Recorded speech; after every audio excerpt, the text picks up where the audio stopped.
ଚୋର ଧରିବାକୁ ବାହାରିଥିଲେ ଡ୍ରାଇଭର କେମିତି କଣ ବେପାର କରୁଛନ୍ତି କଣ ସେ ସତ କହୁଛନ୍ତି ହଇରାଣ ହବା ଅପେକ୍ଷା ବର୍ତ୍ତମାନ ରହିଯାଆନ୍ତି ଗାଡି କିଣିବେ ସିଚୁଏସନ ଦେଖିଦେଲେ ଆଜି କଣ ହଉଛି କହିଲେ କାହିଁକି ଅନ୍ୟ କୋଉଠି କଣ ସିଚୁଏସନ ହଉଛି ତାପରେ ଗାଡି କିଣିବେ ଆଉ ଫିଲ୍ଡ ଓହ୍ଲେଇଲା ପରେ ହିଁ ଜାଣି ହେଲା ନାହିଁ ପ୍ରକୃତ ଡ୍ରାଇଭର କିଛି ଭୁଲ କରୁନି ଡ୍ରାଇଭରଠୁ ଡିଜାୟାର ପ୍ରାଇସ୍ ପାଖାପାଖି 1.5 ଲକ୍ଷ 2 ଲକ୍ଷ ଟଙ୍କା ଅଧିକା ସେ ଗାଡ଼ିର ଇନ୍ସୁରାନ୍ସ ବି ଅଧିକା ସେ ଗାଡ଼ିର ମେଣ୍ଟେନାନ୍ସ ବି ଅଧିକା ସବୁ ଜିନିଷ ଅଧିକା ଯେତେ ଆପଣ ଅପର ଲେଭେଲ ଗାଡ଼ି କିଣିବେ ସେତେ ଅଧିକା ଆପଣ ଖର୍ଚ୍ଚ ଆସିବ। ଜୟ ଜଗନ୍ନାଥ ସାଙ୍ଗମାନେ କେମିତି ଅଛନ୍ତି ସମସ୍ତେ ଆଶା କরি ସମସ୍ତେ ଭଲ ହେଇଥିବେ ମସ୍ତ ସୁସ୍ଥ ଥିବେ ଆଉ ଆଜି ହେଲା ମହାସପ୍ତମୀ ଜାଣିଛନ୍ତି ତ ପୂଜା ଲାଗିଗଲାଣି ବହୁତ ଦିନ ହେଲାଣି ଭିଡ଼ିଓ ଆସିନି ପ୍ରାୟ 1 ୱିକ୍ ଉପରେ ହେବ ବହୁତ ଭାଇମାନେ କମେଣ୍ଟ ବକ୍ସରେ କମେଣ୍ଟ କରି କହୁଛନ୍ତି ଭାଇ ଭିଡ଼ିଓ ଆସୁନି କାହିଁକି ଆକ୍ଚୁଆଲି ମାନେ ମୁଁ ଟିକେ ଫ୍ୟାମିଲି କାମରେ ବ୍ୟସ୍ତ ଥିଲି ଆଉ ଟୋଟାଲ୍ କାମକୁ ଆସିପାଇନି ଆସିଥିଲି ଯେ ହେଲେ ଠିକ୍ଠାକ୍ କାମ କରିପାରିନି ଯେଉଁ କାରଣରେ ଭିଡ଼ିଓ ବି ଆସିପାଇନି ତ ସମସ୍ତେ ଜାଣିଛନ୍ତି ପୂଜାରେ ତ ଭିଡ଼ ପ୍ରବଳ ହେବ ମାନେ ମ୍ୟାକ୍ସିମମ୍ ଆପଣ ସେ 4ଟା 4:30 ଯାଏଁ ଡ୍ୟୁଟି କରିପାରିବେ 4ଟା ଯାଏଁ ବି ତଥାପି ଜାମ୍ ହେବା ଷ୍ଟାର୍ଟ ହେଇଯିବ ତ ଯେତେ ଜଲ୍ଦି ହେବ କାମ ସାରିକି ଯିବାର ଅଛି ସେ 4 ପୂର୍ବରୁ ଘରକୁ ପହଞ୍ଚିବାର ଅଛି ନହେଲେ ତ ଆମର ପାସ୍ ଯେତିକି କଟିବା କଥା ସେତିକି କଟିବ ଆପଣ ଲଗ୍ଇନ୍ କରନ୍ତୁ କି ନାହିଁ ତ ବେଟର୍ ଅପସନ୍ ଭୋର 5ଟାରୁ ଲଗ୍ଇନ୍ କରିଦେବା ଆଉ ଯାଇକି 4ଟା ଯାଏଁ କାମ କରିବା ନହେଲେ ଯଦି ସେଇ ନର୍ମାଲି 9ଟା 10ଟା ବେଳକୁ ଲଗ୍ଇନ୍ ନର୍ମାଲି ଯେମିତି ଲଗ୍ଇନ୍ କରେ କେଉଁଦିନ 8ଟା କେଉଁଦିନ 9ଟା ସେମିତି ଲଗ୍ଇନ୍ କରିବା 9ରୁ 4 ଯାଏଁ କେତିକି ଟାଇମ୍ ଲଗ୍ଇନ୍ କରିହେବ କହୁନାହାନ୍ତି ତ ଫାଲତୁଟାରେ ସେମିତି ପାଯିବ ବେପାର ହୁଏ ନର୍ମାଲି ପୂଜା ଦିନ ମାନଙ୍କରେ ବେପାର ଠିକ୍ଠାକ୍ ହୁଏ ଗଲା ବର୍ଷ ତ ସେଇ 5ଟା ଲଗ୍ଇନ୍ କରୁଥିଲି ଆଉ ଆପଣଙ୍କ ସେଇ 3ଟା 3:30 4ଟା ଭିତରେ ମାନେ ଅଫଲାଇନ୍ ହେଇକି ପଳାଉଥିଲି ଘରକୁ ସେ ତଥାପି ଟଙ୍କା 2000 2200 2500 ଲେଖାଏଁ କରିକି ଯାଉଥିଲି ହେଲେ ସବୁ ବର୍ଷ କଥା କହିହେବନି ଗଲା ବର୍ଷ ପୂଜା ଆରମ୍ଭରୁ 15 ଦିନ ପୂର୍ବରୁ ବେପାର ଠିକ୍ଠାକ୍ ଦେଖା ଦେଇଥିଲା ଠିକ୍ଠାକ୍ ବେପାର ହେଉଥିଲା ହେଲେ ଏ ବର୍ଷ ତ ବେପାର କେଉଁଠି କ'ଣ ହେଲାନି ଏଥର ପୂଜା ତ ଆରମ୍ଭ ହେଲା କେମିତି କ'ଣ ପୂଜାରେ ବେପାର ହେଉଛି ତା'ର ଗ୍ୟାରେଣ୍ଟି ନାହିଁ ଦେଖିବା ଆଜି ବି ଯେ ଟାଇମ୍ରେ ଲଗ୍ଇନ୍ କରିବି ମାନେ ଫାଷ୍ଟରେ ତ ଲଗ୍ଇନ୍ କରିବା ଥିଲା ହେଲେ ସମସ୍ତେ ଜାଣିଛନ୍ତି କାଲି ଯେଉଁ ଏସିଆ କପ୍ର ଫାଇନାଲ୍ ମ୍ୟାଚ୍ ହେଲା ମ୍ୟାଚ୍ ତ ନୁହଁ ଯାହା ବି ହେଲା ଇଣ୍ଡିଆ ପାକିସ୍ତାନ ସାଙ୍ଗରେ ସେ ସେଇଥିପାଇଁ ଦେଖୁଥିବୁ ପୁରା ରାତି 2ଟା ଯାଏଁ ଦେଖିଲି ଲାଷ୍ଟ ମାନେ ଟ୍ରଫି ନେଇକି ବି ଝାମେଲା ହେବାର ଥିଲା ମୁଁ ବି ସେ ଜାଣିଦେଇଥିଲି ଆଗରୁ ଯେ ଯାହାହେଲେ କିଛି ହେବ ନ୍ୟୁଜ୍ ଫ୍ୟୁଜ୍ ଆସୁଥିଲା ତ ସେଇ ହିସାବରେ ପୁରା 2ଟା ଯାଇକି ଦେଖିକି ତାପରେ ଯାଇକି ଶୋଇଲି ଯେ ମାନେ ଉଠିବାକୁ ଲେଟ୍ ହେଲା 9ଟାରେ ଉଠିଲି ଗାଧୋଇ ପାଧୋଇ ଖାଇଦେଇକି ରେଡ଼ି ହେଇକି ବାହାରିବାରୁ ହେଇଗଲା ଟାଇମ୍ ଆପଣଙ୍କର 11ଟା ଲଗ୍ଇନ୍ କରିଥିଲି ଫାଇଲ୍ ବୁକିଂଟା କମ୍ପ୍ଲିଟ୍ କଲିଣି ମାନେ ସେଇ ଆପଣଙ୍କ ବାଲାଜୀ କମ୍ପ୍ଲେକ୍ସରୁ ନେଇକି ଆସିକି ଛାଡ଼ିଲି ଆପଣଙ୍କର ବାପୁଜୀନଗର ମାର୍କେଟ ଭିତରେ ତ ବାପୁଜୀନଗର ମାର୍କେଟ ଭିତରେ ଜାମ୍ ଲାଗିଛି କଟକ ରୋଡ଼ ସାରା ଜାମ୍ ଏତେ ଜାମ୍ ଯେ ମୁଁ ରେକର୍ଡ଼ିଂ କରି ଦେଖିବି ସେମିତି ଦେଖେଇଲାନି ବର୍ତ୍ତମାନ ହେଲାଣି ଆପଣଙ୍କର 11:53 ମୋର ତ ଆହୁରି 12 ମିନିଟ୍ ସ୍ଲୋ ଅଛି 11:53 ମାନେ ପ୍ରାୟ 12:53 7 12:05 ହେଲାଣି ଆସିକି ବସିଛି ଆପଣଙ୍କର ସେ ଯେଉଁ କଂଗ୍ରେସ ଭବନ ଲେନ୍ରେ ମାନେ ବାପୁଜୀନଗର ଛାଡ଼ିକି ଆଉ ରହିଲିନି ଏପଟେ ଯଦି ଜନପଦ ସାଇଡ଼୍ରେ ରହି ପୁରା ଖରା ଏଠି ଟିକେ ଛାଇ ଅଛି ଦେଖନ୍ତୁ ଆଗକୁ ସିଧା ଗଲେ କଂଗ୍ରେସ ଭବନ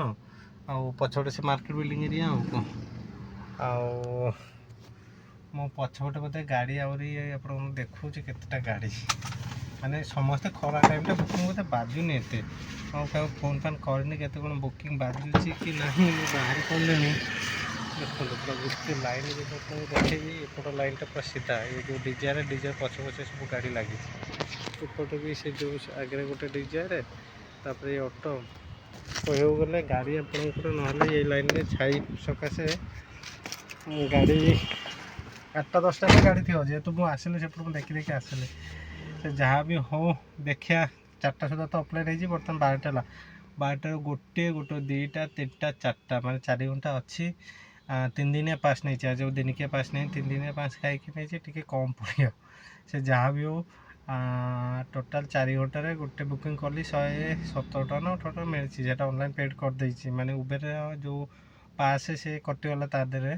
ଆଉ ବାକି ଏଥର କେତେ କ'ଣ ବେପାର ହେଉଛି 4 ଘଣ୍ଟା ଯଦି ଟଙ୍କା 500-600 ବି ହେଇଯାଏ ଆଜି ଦିନଟା ତ ହେଇଯାଉ କାଲିଠୁ ଭୋର 5ଟାରୁ ଲଗ୍ଇନ୍ କରିବା ନହେଲେ 5ଟାରୁ ଲଗ୍ଇନ୍ କଲେ ଟାଇମ୍ ଇଏ ନୁହେଁ ଯେ ଆପଣ 2 ଘଣ୍ଟା 4 ଘଣ୍ଟା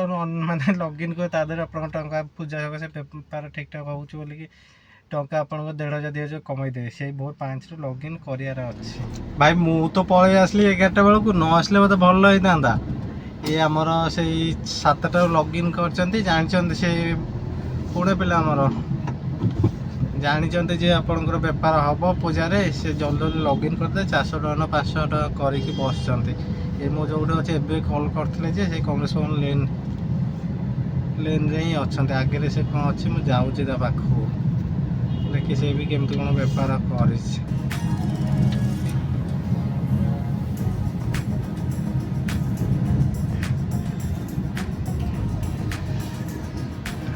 ଏଇ ଆମର ଛିଡ଼ା ହେଇଛନ୍ତି ଆଉ ତ ଭାଇ ଆମର ବସିଥିଲେ ଯେ ମୁଁ ସେ କେତେ ଅଧଘଣ୍ଟା ଉପରେ ହବ ବୋଧେ ବସିଲିଣି ସେଠି ତ ବାଜୁନି ଗୋଟେ ବାଜିଥିଲା କ'ଣ 86ର ମୁଁ ଆକ୍ସେପ୍ଟ ଆଉ କଲିନି ଆଉ ଯେତେ ସବୁ ଛୋଟ ପକ୍ଷୀ ସେତେ କଷ୍ଟମରଙ୍କ ନଖରା ସେ କଷ୍ଟମର ପାଖକୁ ଯିବେ ସେମାନେ ଯେହେତୁ ଛୋଟ ପକ୍ଷୀ ମାନେ 1-1.5 କିଲୋମିଟର ଯିବେ ସେମାନେ କ୍ୟାବ୍ ବୁକିଂ କରୁଛନ୍ତି ସେମାନେ କହିବେ 1.5 କିଲୋମିଟର ଯିବା ପାଇଁ ଆମେ 170 ଟଙ୍କା 100 ଟଙ୍କା ଦେଉଛୁ ତା କାହିଁକି ଆମେ ଯିବା ଲୋକେସନରେ ସେମାନଙ୍କ ଲୋକେସନ୍ ବି ଭୁଲ ଥିବେ ଆପଣ ଯେ ଲୋକେସନ୍ ପହଞ୍ଚିବା ପରେ ସେ ପୁଣି ତାଙ୍କୁ କହିବେ ଏଇଠି ନୁହଁ ଏଇଠି ଆସନ୍ତୁ ଡ୍ରପ୍ କଲା ବେଳକୁ ଏ ଗଳି ଭିତରେ ପଡ଼େ ସେ ଗଳି ଭିତରେ ବହୁତ ନକରା ସେମିତି ନର୍ମାଲି ଆକ୍ସେପ୍ଟ କରେ ନା ସେ ବି ବାଜିଥିଲେ ମୁଁ କହିଲି ବସିଥିଲି ପଳେଇଥାଏ 70 ଟଙ୍କା ତାଙ୍କ ଡ୍ରପ୍ ଥିଲା ତାହେଲେ ଭାବିବି ବହୁତ ଆକ୍ସେପ୍ଟ କଲିନି ତ ଭାଇ ଆସି ପହଞ୍ଚିଥିଲେ ଏଇଠି ୟାଙ୍କର ଗାଡ଼ି ଅଲଗା ପିଲା ଦେଇ ଚଲାଉଛନ୍ତି ସେ କଲ୍ କରିଥିଲେ ଯେ ପହଞ୍ଚିଲେ ଆଉ କୁହ କେମିତି କ'ଣ ବେପାର ତ ଜୟ ଜଗନ୍ନାଥ ସାଙ୍ଗମାନେ ତ ମୋର ବି ଗୋଟେ ୟୁଟ୍ୟୁବ୍ ଚ୍ୟାନେଲ୍ ଅଛି ଦେଖା ହେଇଗଲା ବହୁତ ଦିନ ମୋର ଭାଇଙ୍କର ମୋର ତ କଥା ହେଉଛି ଆମର ଗାଡ଼ି ହେଇଗଲା ବର୍ଷେ ଡିଜାୟାର ଆମର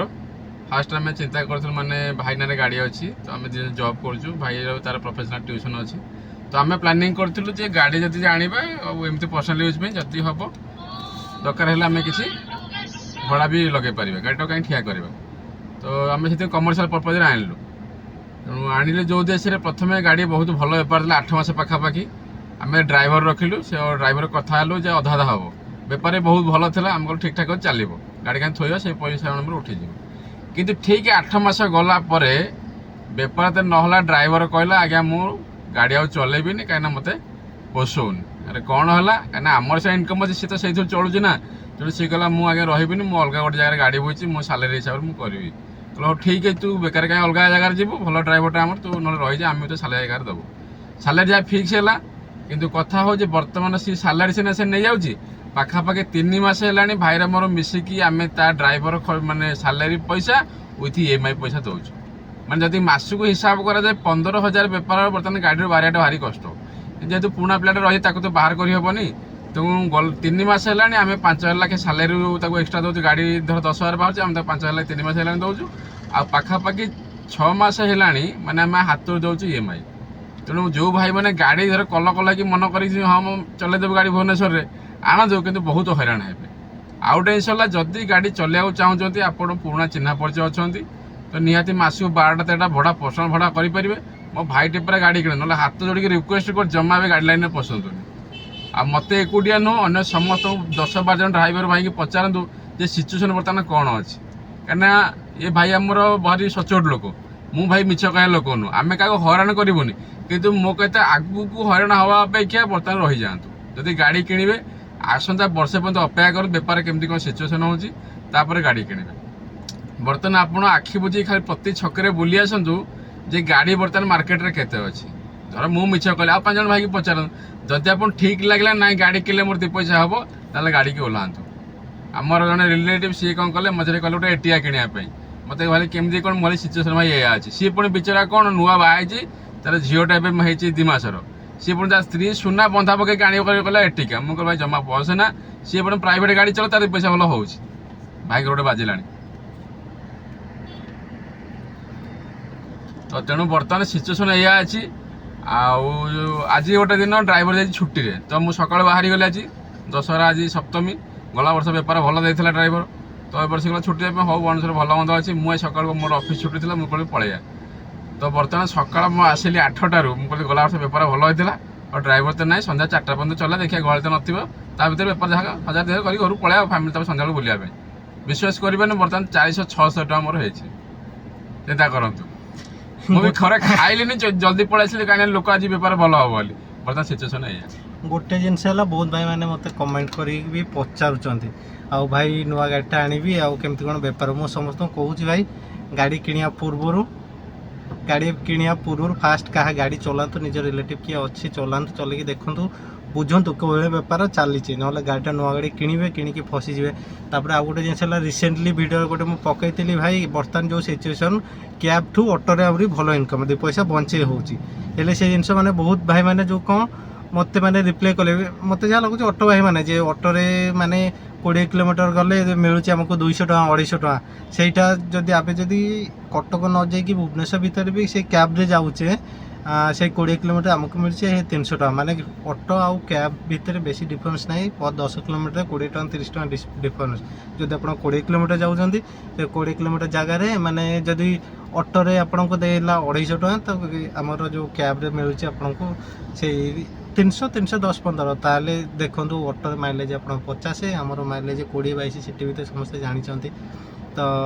कथा है भाई मु कहूली गोटे कथा आपण मैंने बहुत ये कले ये भाई आमर माने गाड़ी लगे केबेठू को ड्राइवर निजे चलाऊँ बुझे बर्तमान जो सिचुएसन ऑटो रे भल इनकम हो आम कैब रे भल इनकम बर्तमान तो कैब बेपार ना ऑटो रे गोटे भल जिन कौन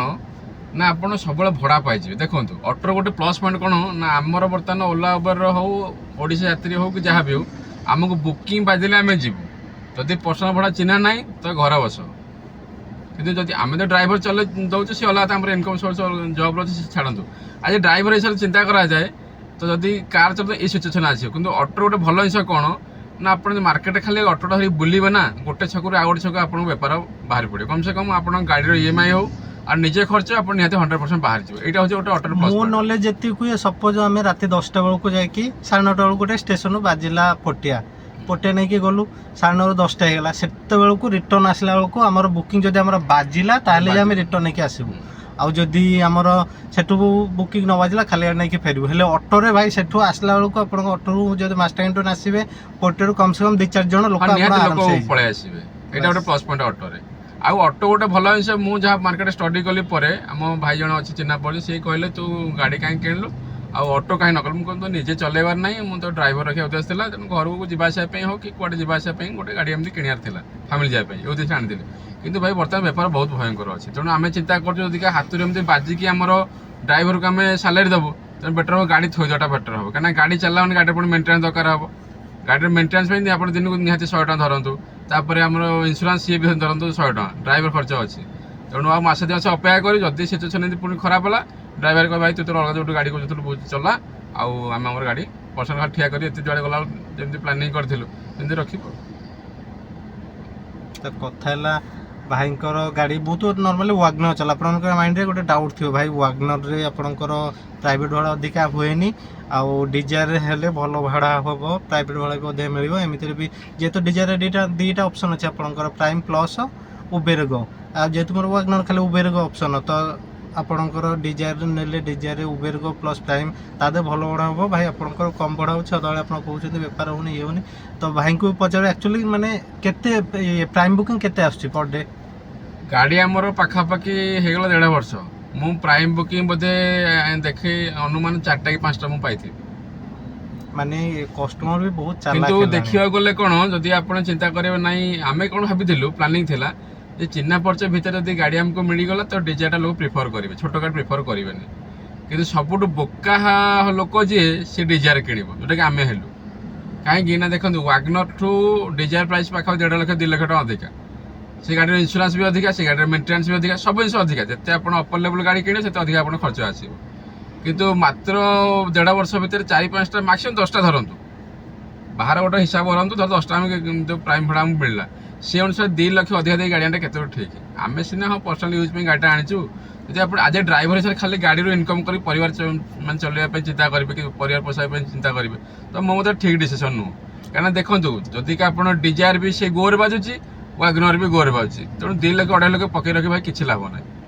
गोटे जिनस कौन जदि सिटी भितर खाली आप माइंड सेट थी खाली मुझे ओला उबेर करी ओला उबेर कौटी कौन बाहर जो बुकिंग गोटे 2टा बाजिला इंटरसिटी फिटी नहीं कि जी ताहले वागनर बेस्ट अच्छे आप चिन्हा परिचय थी बहुत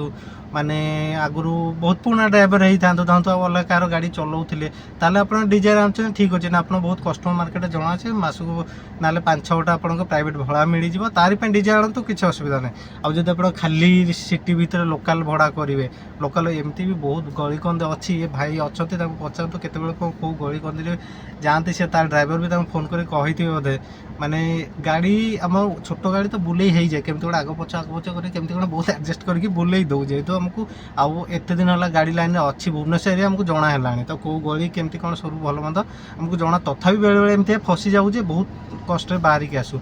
डिजायर आमठू आउे ना हाथ 1.5 हाथ गाड़ी लंबा पछपटे तो सी भी बुलेला केते कोन असुविधा मार्केट चले सी भी जानिदेबा भाई बर्तमान कथा हूँ कौन देखो माने आप ओला उबर कर माने कस्टमर लोकेशन को जावा पड़ो से गली हो कंदी हो जहाँ भी हो माने गाड़ी जाओ न जाओ कस्टमर कहूँ सब गाड़ी तो आसुँच तो आप भावुथे कौन हाँ आगे गाड़ी थी माने आउ गोटे सब कह कथा नुह माने क्या देह को नेबेनि लेडीज मैंने भावुं कौन कि माने बाइक जी जीव कार भी हेतिक जीव हाँ भाई रास्ता अच्छी आप गाड़ी भितर पूरला पचारे गाड़ी के बोलो ना ये बोलो आप मुंड कम करेंगे गाड़ी केमती बोलो आउ गोटे जिन छोट गाड़ी आउ डिजायर भर फरक कौन ये जहाँ बड़ गाड़ी आम जो अच्छे डिजायर टे स्पेस मागे बुलायापी आ सब जगार हेनी आउ गोटे जिन लक्ष्य रखिए देखिए जिते डिजायर मार्केट आप देखा पाइबे निहाती दाग होती डेंट होती तार कारण हूँ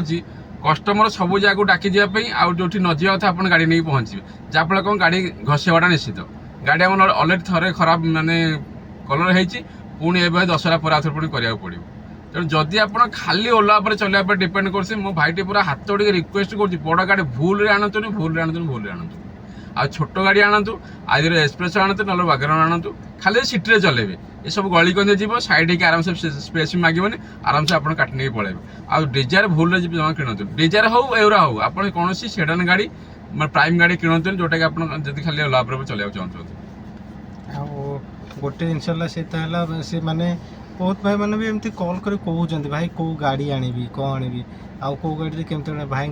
डिजायर VX है नहीं VX है हमरो डिजायर VX है कंपैटिबिलिटी सीएनजी बेका मार्केट सीएनजी छड़ा सीएनजी नहले मार्केट गाड़ी चले होनी मार्केट तो गाड़ी चले होनी पेट्रोल दाम भी जमते हेलानी तापर पेट्रोल रे आपनकर सिटी भीतर माइलेज देखे बोधे से 15-16 भीतर ने डिजायर हम देखौची केते देख कहलो हम डिजायर देखौची 25 माने ये जो सीएनजी रे हां सीएनजी 25 मते समते कहले 30 देखौची छोट गाड़ी आपन बेनिफिट दबो छोट गाड़ी वागनर हो एक्सप्रेस हो मु बहुत जन पचाई तांकर 30 देखौची डिजायर आपन एपटा अधिक 2 लाख दे किनिबे मेंटेनेंस अधिका इंश्योरेंस अधिक सब अधिक आप माइलेज भी आप कम पाइबे हाँ गोटे जिन प्लस पॉइंट पाइबे कौन ना कंफर्ट टे पाइबे भाई खटी खाला खटिक इनकम करार अच्छी ये भाई कंफर्ट देखले भाई घर बसैया पड़ो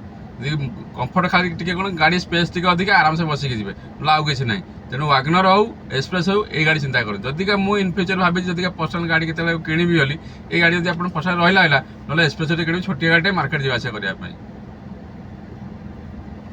तो शुणिले तो सब किसी कौ भाया बेपार बर्तमान मु आसिले 11टारू आसिली 8टा बेलू आज सीना ड्राइवर छुट्टी जाए गाँव को मुझे चिंता कली मुझे खाईनी आज मुझे खाइले पुणी लोक आस बेपार बढ़ी पुणी मोर सीएनजी पकड़ थो मुझे पलि आसिली कि बेपार ने 5 टଙ୍କା हुएनि चिंता कर कौ रेट्र अवस्था बर्तमान थी जो मैंने पर्सनाल मैंने खाली गाड़ी कि गला वर्ष बेपार केमती थी गला वर्ष गाड़ी बेपार बहुत बढ़िया था गला वर्ष कौन दशहरा समय बेपार आम कर मैंने एते भी जाम हो गला भल दे पैसा भी इनकम ड्राइवर देला आम भल पैसा इनकम समस्त भी कर मु नुह आने समस्त भल इनकम करते कि ए वर्ष बेपार पूरा जमा ना अरे जो पूजा रे जो संजोल तो जाम हो जाए माने केते बेलटो प्राय जाम हो जीवो ठीक 4टा पटो आरंभ हो मु काली गाड़ी लेके आइथिल बरमडार फेरुथली भौणी गटू फेरला बेलू सी हो गला पाखापाखि 4टा 5-10 रसुलगड़ छकटा मते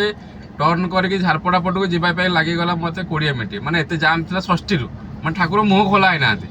तेणु सप्तमी अष्टमी नवमी दशमी ये 4 दिन तो भिड़ रहा आउ गोटे दशहरा दिन सका आप भिड़ पाइबे गला वर्ष या होता वर्ष कौन मुझे कहीपरि कहीं गला वर्ष सप्तमी बेपार भल था आज ना किंतु ए वर्ष दशमी बेपार कौन हम किसी कहीहबनी बेपार कथा भाई किसी भी ग्यारंटी ना गला वर्ष जो हिसाब मुझे टी पूर्व कहूली आप भिडियो सब आगुरी जो मैंने भी बिना काटिक संपूर्ण भिडियो देखुं से भी जापारे जे मैंने भाई बेपार माने पूजा आरंभ है जो पूजार 15 दिन पूर्व बेपार आरंभ नॉर्मली पूजार यही टाइम बेपार कम रुहे हेले दुर्गा पूजा आरंभ होबार 15 दिन पूर्व बेपार ठीक ठाक स्टार्ट हो जाए आ पूजा टाइम तो कही नसरे आम नॉर्मली 5टा लॉगिन कर दो आपन से 2टा 3टा माने सपोज 2टा है घर पाखे पड़े तो घर पड़ो आउ जदि देखिलु 2टा है टे घर टू रेस्टोरेंट अच्छे आम होम मारिक बसबू केमती 4टा पूर्व घर आड़े पहुँचबू तो से 4टा है मैंने बंद बांध कर ये हेलु एमती कि माने यही भाया जाम हुए कौन कही फैमिली नहीं जो मार्केट मंडप बुला बुला जीवु सी भी से चल चल के जाऊ ना बाइक धरिक जाऊ 4टा पूर्व रात 10टा 11टा पर्यटन बेपार बहुत बढ़िया रहा कि रास्ता एत जाम रस्टमर को एक्सट्रा पैसा मागे से गें गें हम से बुझीपड़े गाड़ी भाई तेल चलुची पानी चलुची से एक्सट्रा पैसा दबनी कंपानी भी एक्सट्रा पैसा दबनी आम गाड़ी न चलबार पर्सनाल मो ओपिनियन कथा कहूँ जे गाड़ी बेपार सीना करेंगे कि सब तेल खाई कहीं एत जाम तेणु 4टा बाजला मुंडिया मादे प्रभु बेपार है घर गाड़ी नहीं चल ଏତିକି ହେଲା କଥା। ଆଉ ଗୋଟେ ଜିନିଷ ହେଲା ରିସେଣ୍ଟଲି ମୁଁ ଗୋଟେ ଭିଡ଼ିଓ ପକେଇଥିଲି ତା ଦେହରେ ଏମିତି ରାତି 11ଟା ପରେ ମୋ ଷ୍ଟେସନରୁ ବୁକିଂ ଗୋଟେ ବାଜିଥିଲା ଯାଇକି ଡୁମଡୁମା। ମୁଁ କହିଲି ଡୁମଡୁମା ଯିବି, ଦେଖେଇଥିଲା ବୋଧେ 260 ପାଖାପାଖି। ମୁଁ କହିଲି 260 ଦେଖେଇଛି, ଆଉ କଷ୍ଟମରଠୁ ମୁଁ ଏକ୍ସଟ୍ରା ମାଗିଛି 100 ଟଙ୍କା, କାହିଁକି ନା ମୁଁ ଯିବି ପୁଣି ଡୁମଡୁମା ରାତିରେ ଷ୍ଟେସନ ରିଟର୍ନ ବାଜିବ ନା, ପୁଣି ଆମର ନିଜର ଖର୍ଚ୍ଚ ଅଛି ନା। ଏଠୁ ପୁଣି ସେଇ ଷ୍ଟେସନରେ ଆସିଲେ ଯାଇକି ରିଟର୍ନ ବାଜିବ। ତ ବହୁତ ଭାଇ ମାନେ କହୁଛନ୍ତି କଷ୍ଟମରଠୁ କାହିଁକି ଏକ୍ସଟ୍ରା ପଇସା ମାଗୁଛ। ଆଉ କଷ୍ଟମରଠୁ ମୁଁ ତାଙ୍କୁ ରିପ୍ଲାଏ କଲି, ଭାଇ କଷ୍ଟମରଠୁ ଏକ୍ସଟ୍ରା ପଇସା ଯଦି ନ ମାଗି ଉବେର ସିନା ବୁକିଂଟା ଦେଲେ ଆମକୁ, ସେଟା ଉବେର ୱାନ୍ ସାଇଡ୍ ପଇସା ଦେଇ କାହିଁକି ସେ ଜାଣିଛି ସେଇ ଜାଗାରୁ ପୁଣି ବୁକିଂ ବାଜିବ। ଆମର ଯେହେତୁ ଇଏ ଆମର ଦିଲ୍ଲୀ ମୁମ୍ବାଇ ବାଙ୍ଗାଲୋର ନୁହଁ, ଇଏ ଆପଣଙ୍କ ରାତିରେ ଯେଉଁଠି ଆପଣ ଯିବେ ସେଠୁ ଆପଣ ରିଟର୍ନ ବାଜିବ, ତାର କିଛି ଗ୍ୟାରେଣ୍ଟି ନାହିଁ। ସେଇଥିପାଇଁ ପୁଣି ଛାଡ଼ିକି ପୁଣି ରିଟର୍ନ ଆସିବି, ଯେଉଁଟା ରିଟର୍ନ ଆସିବି ସେଇ ପଇସାଟା ମୋତେ କିଏ ଦେବ? ତ କଷ୍ଟମର ଆମେ କେବଳ କହୁଛୁ କ'ଣ ଆମର ନିଜ ଖର୍ଚ୍ଚଟା ଉଠିବା ପାଇଁ ଏକ୍ସଟ୍ରା ଦିଅନ୍ତୁ, ନହେଲେ ଆମେ ସବୁ ଜାଗାରେ ମାଗୁନୁ। ଯୋଉଠି ଅପେଣ୍ଡ ଜାଗା କଥା ଆପଣ ଖୋର୍ଦ୍ଧା ଗଲେ କି ଜଟଣୀ ଗଲେ ସେଠୁ ଆପଣ ରିଟର୍ନ ବାଜିବାର ଆଶା ହିଁ ନାହିଁ। ତେଣୁ ଆମେ କଷ୍ଟମର ଏକ୍ସଟ୍ରା କିଛି ରିକ୍ୱେଷ୍ଟ କରୁଛୁ, ଡିମାଣ୍ଡ ତ କରିବାଟା ଠିକ୍ ହେବନି। କିଛି କିଛି ଭଲ କଷ୍ଟମର ଅଛନ୍ତି ଦେଉଛନ୍ତି, ଆଉ ଯେଉଁମାନେ ବି ଜାଣିଶୁଣି ଲୋକ ହଁ ନାଇଁ ସେପଟେ ଗଲେ ରିଟର୍ନ ବାଜିବନି ତ ସେମାନେ ବି ଦେଉଛନ୍ତି। ଭାଇଙ୍କର କ'ଣ ଗୋଟେ ବୁକିଂ ବାଜିଲା 991 ଜଗନ୍ନାଥ ରୋଡ ପୁରୀ। ପୁରୀ ନାଇଁ ପୁରୀ ନୁହଁ 991 ଦେଖେଇଛି। ହଁ 991 ନ୍ୟୁ ଜଗନ୍ନାଥ ରୋଡ ପୁରୀ, ମାନେ ଇଏ ଯାଇନାହିଁ। ଦେଖନ୍ତୁ 991 ଟଙ୍କା ପୁରୀ ବାଜିଛି। ପୁରୀ ବାଜିଛି ଜଗନ୍ନାଥ ରୋଡ, ମାନେ ଆପଣଙ୍କ ସେ ସି ବିଚ୍ ଯିବେ ନା, ବେପାର କ'ଣ କେତେ ତେଲ ପଡ଼ିବ କେତେ ବାହାରିବ? ଇଏ 900 ଟଙ୍କାରେ ଯିବେ, ଧରନ୍ତୁ ଆପଣଙ୍କ 200 ଟଙ୍କା ମାଗିଲେ ଟୋଲ ପାଇଁ, ତ ମାନେ 1100 ଟଙ୍କା 200 ଟଙ୍କା ତ ପଳେଇବ। 900 ଟଙ୍କାରେ ସେ ଯିବ। ଇଏ ଯଦି 1200-1300 ଦେଖେଇ ଦିଅନ୍ତା ପ୍ରପରଲି ପୁରୀ ସି ବିଚ୍ କିମ୍ବା ପୁରୀ ମନ୍ଦିର ପାଖାପାଖି ହେଇଥାନ୍ତା। ଇଏ ଆପଣଙ୍କ ମତରେ ସେଇ ପିପିଲି ଟୁଲ ଗେଟ୍ କ୍ରସ୍ କଲା ପରେ, ମାନେ ପିପିଲି ନୁହେଁ, ପିପିଲି ହେଲେ 500-600 ଦେଖେଇଥାନ୍ତା, ଧରନ୍ତୁ ପ୍ରାୟ ପୁରୀ ପହଞ୍ଚିବା ଜାଗାରେ ସେଇ କୋଉଠୁ ହେଇଥିବ ସେଇ ଜାଗାରୁ ଆଉ କିଛି ରିଟର୍ନ ନାହିଁ, କିଛି ନାହିଁ। ସେ 900 ଟଙ୍କାରେ ନେଇକି ଯିବେ। ସେ ପୋଷେଇବ କେମିତି? ଧର ଯେମିତି ଆମର ଗୋଟେ ଭୁବନେଶ୍ୱରରେ ଗାଡ଼ି ଚାଲୁଛି, କଟକ ଯାଉଛି, କଟକ ରିଟର୍ନ ଗୋଟେ ବାଜି ଯାଉଛି, ସେମିତି ପୁରୀ ଯଦି ରିଟର୍ନ ବାଜନ୍ତା ହଁ କିଛି 2 ପଇସା ବାହାରିବ, କିନ୍ତୁ 900 ଟଙ୍କା ତ ଯିବାଟା ସମ୍ଭବ ନୁହଁ। ଭାଇ ତେଲ ପାଣି କଥା ନିଜର ଖର୍ଚ୍ଚ ଅଛି ନା, ତେଣୁ ବେଟର ହେବ ଗାଡ଼ି ଠିଆ କରିଦେବ ପଛେ ଗାଡ଼ି ଯାଇ ହେବନି, ସିଚୁଏସନ୍ ଏତେ ଖରାପ ଅଛି। ବହୁତ ଡ୍ରାଇଭର ଭାଇ ମାନେ ଅଛନ୍ତି, ମାନେ କ'ଣ କହିବି, ଘାସ କୁଟା ଯାହା ମିଳୁଛି ସେଇଆ କହିବେ। 60 ଟଙ୍କା 55 ଟଙ୍କା ବୁକିଂ, ଯାହା ଆସିଲା 2 କିଲୋମିଟର ପିକଅପ୍ କରିବାକୁ ଯିବେ, ଯାଇକି 1 କିଲୋମିଟର ଡ୍ରପ୍ କରିବେ, 60 ଟଙ୍କା ସିଏ ବି ଆକ୍ସେପ୍ଟ କରିଦେଉଛନ୍ତି। ମାନେ କଷ୍ଟମର ମାନେ ଏଇ ସକାଶେ ଯାହା ଇଚ୍ଛା ସେମିତି ବୁକିଂ କଲେ। ମାନେ ଡ୍ରାଇଭରମାନଙ୍କ ସାଙ୍ଗରେ କିଛି ନଥିଲା। ବର୍ଷେ 2 ବର୍ଷ ପୂର୍ବରୁ ଲୋକ ଯେତେବେଳେ ଗାଡ଼ି ବୁକିଂ କରୁଥିଲେ ସେମାନେ ଫୋନ୍ କରି ପଚାରିଲେ, ଭାଇ ଆସିବେ ତ, ଭାଇ ଟିକେ ଆସିଯାଆନ୍ତୁ, ରିକ୍ୱେଷ୍ଟ କରୁଥିଲେ। ଏବେ ଆଉ ନାହିଁ, ବୁକିଂ କରିଛି ଲୋକେସନ୍ ପହଞ୍ଚି ଯାଉ, ତାଙ୍କର ମାନେ ଭଏସ୍ ଚେଞ୍ଜ ହେଲାଣି କଥା କହିବାର। ତାପରେ ଆଉ ଗୋଟେ ଜିନିଷ ଅଛି, ମୁଁ ଭାବୁଥିଲି ହଁ ଡ୍ରାଇଭର ବୋଧେ ମିଛ କଥା କହୁଛି, ସେ ବେପାର ନାହିଁ, ସେ ତ ସାଲାରୀରେ ରହିଲାଣି, ତେଣୁ ବେପାର ହେଲେ ହଉ ନହେଲେ ମାଲିକ ତମ ସାଲାରୀ ଦେଉଛି ଆଉ। କିନ୍ତୁ ମୁଁ ଦେଖୁଛି ଲଗଇନ୍ ଆୱାର ସେ ବି ସେଇ 12 ଘଣ୍ଟା 13 ଘଣ୍ଟା ରହୁଛି। ତ ଆଜି ଗୋଟେ ଦିନ ମୁଁ ନିଜେ ଅନୁଭବ କଲି, ସେ ସିନା ଡ୍ରାଇଭର ଛୁଟି ଯାଇଛି ଆମର, ମୁଁ ନିଜେ ଆଜି ଅଙ୍ଗେ ଲିଭେଇଲି ଯେ ବେପାର ହବା ଜାଗାରେ ବେପାର ହଉନି। ସେ ଡ୍ରାଇଭର ବି ଅନଲାଇନ୍ ରହିକି ସିଏ ବି କରିବ କ'ଣ? ଯଦି ଆମେ ଦେଖନ୍ତୁ ତାର ଆକ୍ସେପ୍ଟାନ୍ସ ଖରାପ ଅଛି, ସେ ବହୁତ କ୍ୟାନସଲ୍ କରୁଛି, ତାର ରେଟିଂ ଖରାପ ଅଛି, ତାହେଲେ ହଁ ଡ୍ରାଇଭର କିଛି ବଦମାସି କରୁ, ତାକୁ କାଢ଼ି ଦେଇକି ଅଲଗା ଡ୍ରାଇଭର ରଖିବା। ସେ ଆକ୍ସେପ୍ଟାନ୍ସ ତାର ଭଲ ଅଛି, କ୍ୟାନସଲେସନ୍ ଭଲ ଅଛି, ଆଉ ରେଟିଂ ବି ଭଲ ଅଛି, ଆଉ କାହାକୁ ଦୋଷ ଦେବ? ବର୍ତ୍ତମାନ ବୁକିଂ ନାହିଁ, ବର୍ତ୍ତମାନ ମାର୍କେଟରେ ଲୋକ ଏତିକି ବୁକିଂ କରୁନାହାନ୍ତି, ତାର ଡବଲ ଗାଡ଼ି ମାର୍କେଟରେ ଅଛି। ଆପଣ ଯୋଉଠି ବି ଥାଆନ୍ତୁ, ଭୁବନେଶ୍ୱରରେ ହଉ କି କଟକରେ ହଉ, 5 ମିନିଟ୍ରେ ଆପଣ ଏନିହ ଗାଡ଼ି ଆସିକି ପହଞ୍ଚିବ। ଗାଡ଼ି ଫୁଲ୍ ଆଭେଲେବଲ୍ ଅଛି, ଲୋକଙ୍କ ପାଇଁ ସୁବିଧା ହେଲା, କିନ୍ତୁ ଡ୍ରାଇଭର ମାନଙ୍କ ପେଟ ପଡ଼ିଗଲା। ଗୋଟେ ଜିନିଷ ହେଲା, ବହୁତ ଭାଇ ମାନେ ଅଟୋ ଚଲାଉଛନ୍ତି, ସେମାନେ କହୁଛନ୍ତି ଭାଇ ଅଟୋ ଚଲେଇଲି, ଅଟୋରେ ବର୍ଷାରେ ବହୁତ ଇଏ ପ୍ରୋବ୍ଲେମ୍ ହେଉଛି, ବର୍ଷା ବାଟେ ବେପାର କରି ହେଉନି, ଅଟୋରେ ଦିନ ଯାକ ଗିରି ହେଇ ବୁଲୁଛି, ବେପାର ଏତେ ହେଉନି, 1500, 1600, 1700, 1800 ମ୍ୟାକ୍ସିମମ୍ କମାଉଛି। ତ ଯଦି ଅଟୋରେ 1800 ଟଙ୍କା କମେଇଲେ ଆପଣଙ୍କ 300 ଟଙ୍କା ଯିବ ସିଏନ୍ଜି, କି 350। ଲାଷ୍ଟ ଭିଡ଼ିଓ ମୁଁ 300 ଟଙ୍କା କହିଲି, କେଉଁ ଭାଇ କହିଲେ 300 ଟଙ୍କାରେ କେବେ ଯାଉନି। ହଉ ଆପଣ 400 ଟଙ୍କା ବି ଧରନ୍ତୁ, 1700 ବେପାର 400 ଟଙ୍କା ସିଏନ୍ଜି ଗଲେ 1300 ବଞ୍ଚିଲା। ଆମର ଯଦି 1300 ବଞ୍ଚିବାକୁ ଯାଉଛି, ଆମେ ମିନିମମ୍ 2200-2400 ବେପାର କରିବାକୁ ପଡ଼ୁଛି। ତ ଦେଖିଲା ବେଳକୁ 2200-2400 ବେପାର ଆମେ କଲାବେଳକୁ ଅଟୋବାଲାଙ୍କ ସେତିକି ବେପାର ହେଇଯାଉଛି। ତ ବେପାର ଜମାରୁ ନାହିଁ। ଆଉ ଯେଉଁ ଭାଇମାନେ ବି ଚାହୁଁଛନ୍ତି ଯେ ଗାଡ଼ି ଆଣିବେ, ଗାଡ଼ି ଆଣିକି ଡ୍ରାଇଭର ଦେଇକି ଲଗେଇବେ, ଭାଇ ଆମର ଜଣନ୍ତ ଉଦାହରଣ। ଇଏ ଭାଇ ଗାଡ଼ି କିଣିକି ଭାଇ ଡ୍ରାଇଭର ଦେଇକି ଚଲେଇକି ନେଇଯିବେ। ଯଦି ଆପଣ ଅଲଗା ଇନକମ୍ ସୋର୍ସ ଅଛି, ଆପଣ ଗାଡ଼ି ଚାଲୁ ନ ଚାଲୁ ଆପଣଙ୍କୁ ଡ୍ରାଇଭରକୁ ଦେଇପାରିବେ, ଆଉ ଫୁଟାଣି ଗୋଟେ ହଁ ମୁଁ ଗୋଟେ ଗାଡ଼ି ମାଲିକ, ତାହେଲେ ଗାଡ଼ି କିଣନ୍ତୁ। ଯଦି ଗାଡ଼ିର 2 ପଇସା ମାନେ ଇନକମ୍ କରିବା ଉଦ୍ଦେଶ୍ୟ ଅଛନ୍ତି, ତାହେଲେ ମୁଁ ଆପଣଙ୍କୁ ଆଉ ଥରେ ହାତ ଧରିକି ରିକ୍ୱେଷ୍ଟ କରୁଛି, ଭୁଲରେ ଗାଡ଼ି ବି କିଣନ୍ତୁନି। ତ ଶୁଣିଲେ ତ ଭାଇ ଆଉ ଭିଡ଼ିଓ ବହୁତ ଲମ୍ବା ହେଇଯିବ, ଏତିକି ମାନେ ଭିଡ଼ିଓ ଲମ୍ବା। ଆଟଲିଷ୍ଟ ଯେଉଁମାନେ ଗାଡ଼ି କିଣିବା ପର୍ପଜରେ ଅଛନ୍ତି, ସେମାନେ ଆଟଲିଷ୍ଟ ଜିନିଷଟା ଡିଟେଲ୍ ଜାଣିବେ ଭଲ, ଯେ ସିଚୁଏସନ୍ ବର୍ତ୍ତମାନ କ'ଣ ଅଛି। କଥା ହେଲା ଏଇଆ। ଆଉ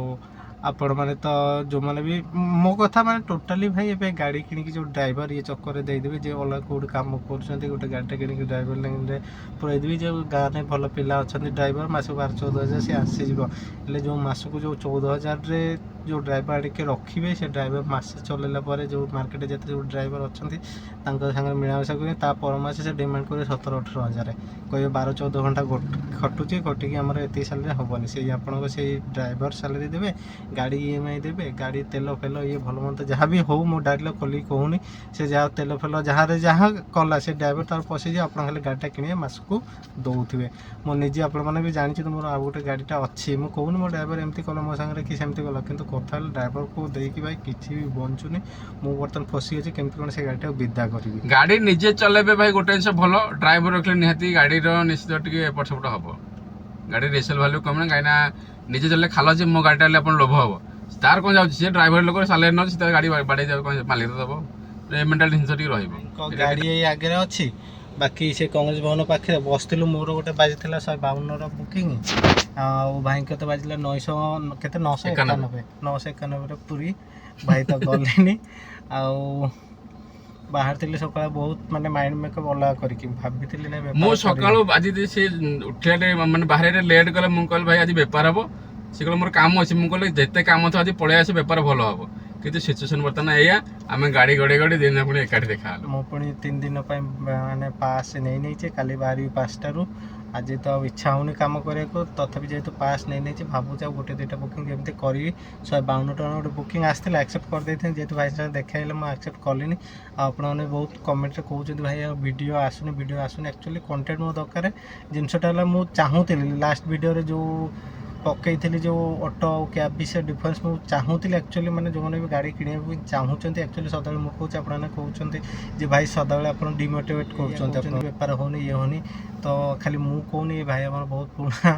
ଓନର ଜଣେ ଆପଣ ସନ୍ଦେହ କରୁଛନ୍ତି ନା ଏମାନେ ବେପାର ଘାଟା ହେବ ବୋଲି ଏମାନେ କରୁଛନ୍ତି ତ ଆଉ 5 ଜଣ ପଚାରନ୍ତୁ ତାପରେ ଆପଣ ଗାଡ଼ି କିଣିବା ବିଷୟରେ କାହିଁକି ଦେଖନ୍ତୁ 8-10 ଲକ୍ଷ ଟଙ୍କା ଗୋଟେ ଛୋଟିଆ ଆମାଉଣ୍ଟ ନୁହଁ ଭାଇ ଗୋଟେ ମିଡ଼ିଲ୍ କ୍ଲାସ୍ ଫ୍ୟାମିଲି ପାଇଁ ଯେ ହଁ ଗଲା ସାଙ୍ଗେ ସାଙ୍ଗେ କିଣିବା ପୁଣି ଆଳୁ ବାଇଗଣ ଭଳିଆ ନେଇକି ବିକ୍ରି କରିଦେବ ସେମିତି ନୁହଁ। ଆପଣ 5 ବର୍ଷ 10 ବର୍ଷ 6 ବର୍ଷ ନିହାତି ଆପଣ EMI ଦେବାକୁ ପଡ଼ିବ ଫାଇନାନ୍ସ ପୁଣି ସିଏ ଏକ୍ସଟ୍ରା ପୁଣି ସୁଧ ନେବ ତାକୁ ତ ପୁଣି ଦେଖିବାର ଅଛି ନା। ତାପରେ ଜିନିଷ ରିସେଲ୍ ଭ୍ୟାଲ୍ୟୁ କମିଯିବ ନା ଆପଣ କିଣିଲେ 11-12 ଲକ୍ଷ ଟଙ୍କାରେ ଏପଟେ 4-5 ବର୍ଷ ଚଲେଇଲେ ଗୋଟେ ବି ଲାଭ କରିପାରିଲେନି ବେପାର ଯେଉଁଭଳିଆ ହେଉଛି ଡ୍ରାଇଭର ଦେଇକି ଲଗେଇକି କିଛି ବି ଲାଭ କିଛି କରିପାରିଲେନି ଚାଲା ଯେଉଁ 8-10 ଲକ୍ଷ ଟଙ୍କା ଆପଣ ଏପଟେ ସୁଝି ଚାଲିଲେ ସେ ପଇସାଟା ପୁରା ବୁଡ଼ିଲା। ତ ଭାଇ ବର୍ତ୍ତମାନ ଟାଇମ୍ ହେଲାଣି କେତେ ମୁଁ ଦେଖେଇଥିଲି ଆପଣଙ୍କୁ ଇଏ ଦେଖନ୍ତୁ 12:46 ହେଲାଣି 12 ମିନିଟ୍ କମ୍ ମାନେ ସେ 1 ହେଲାଣି 112 ଟଙ୍କାର ବୁକିଂ କରିଛି ତ ଦେଖିବା ଆଉ କେମିତି କ'ଣ ବୁକିଂ ହେଉଛି। ଆଶା କରୁଛି ଭିଡ଼ିଓଟି ଦେଖିକି ଆପଣ ଜାଣିଯାଇଥିବେ କେମିତି କ'ଣ ବେପାର ହେଉଛି କ'ଣ ଡିଟେଲ୍ସ ଭାଇଙ୍କ ମୋର ସବୁ ଡିଟେଲ୍ସ ମୋର ଦେଖିଲେ ଡ୍ରାଇଭର ଆଜି ନାହାନ୍ତି ଏମିତି ଏବେ ଛୁଟି ଅଛି ମୁଁ ଟିକେ ବାହାରି ଯାଏ କେମିତି କ'ଣ ମାନେ ଚୋର ଧରିବାକୁ ବାହାରିଥିଲେ ଡ୍ରାଇଭର କେମିତି କ'ଣ ବେପାର କରୁଛନ୍ତି କ'ଣ ସେ ସତ କହୁଛନ୍ତି କି ନାହିଁ ବାହାରିକି ସେ ନିଜେ ଆଜି ଦେଖିଲେ ସିଚୁଏସନ୍ ଦେଖିଦେଲି ଆଜି କ'ଣ ହେଉଛି କ'ଣ ନାହିଁ କାହିଁକିନା ଅନ୍ୟ ଗୋଟେ ଶୁଖିଲା ଦୋଷ ଦେବାଟା ଠିକ୍ ଜିନିଷ ନୁହଁ ଆଉ ଫିଲ୍ଡ ଓହ୍ଲେଇଲା ପରେ ହିଁ ଜାଣି ହେଲା ନାହିଁ ପ୍ରକୃତ ଡ୍ରାଇଭର କିଛି ଭୁଲ କରୁନି ଆଉ ଡ୍ରାଇଭର ଯଦି ବାଜିବ ସିନା ଯୁଆଡ଼େ ଯିବ ଆଉ ଏମିତି ପୁରୀ ଗୋଟେ ବାଜିଲା 900 ଟଙ୍କା ତେଲ ପଡ଼ିକି ଆପଣ କେତେ ଟଙ୍କା ପାଇବେ। ତ ଭାଇ ଯାହା ହେଲା ଆଶା କରୁଛି ଭିଡ଼ିଓଟି ଆପଣମାନଙ୍କୁ ଭଲ ଲାଗିଥିବ ଆଉ ଗୋଟେ କଥା ଯେଉଁମାନେ ବି ନୂଆ କରିକି ଦେଖୁଛନ୍ତି ଚ୍ୟାନେଲକୁ ଦୟାକରି ଚ୍ୟାନେଲକୁ ସବସ୍କ୍ରାଇବ୍ କରିଦିଅନ୍ତୁ ଆହୁରି ଏମିତି ଇଣ୍ଟରେଷ୍ଟିଂ ଭିଡ଼ିଓ ଆପଣମାନେ ଯଦି ଚାହୁଁଛନ୍ତି ଦେଖିବା ପାଇଁ ଦୟାକରି ସବସ୍କ୍ରାଇବ୍ କଲା ପରେ ଯେଉଁ ସାଇଡ଼ରେ ନୋଟିଫିକେସନ୍ ବଟନ୍ ଥିବ ତା ଦେହରେ ଟଚ୍ କରିଦେବେ ଦେଇକି ଅଲ୍ରେ କ୍ଲିକ୍ କରିଦେବେ। ତ ଆଜିର ଭିଡ଼ିଓଟି ଏତିକି ଦେଖା ହେବ ପୁଣି ଆଉ କେଉଁ ନୂଆ ଭିଡ଼ିଓରେ ସେତିକି ସମୟ ପର୍ଯ୍ୟନ୍ତ ରହିଲି ନମସ୍କାର ଜୟ ଜଗନ୍ନାଥ।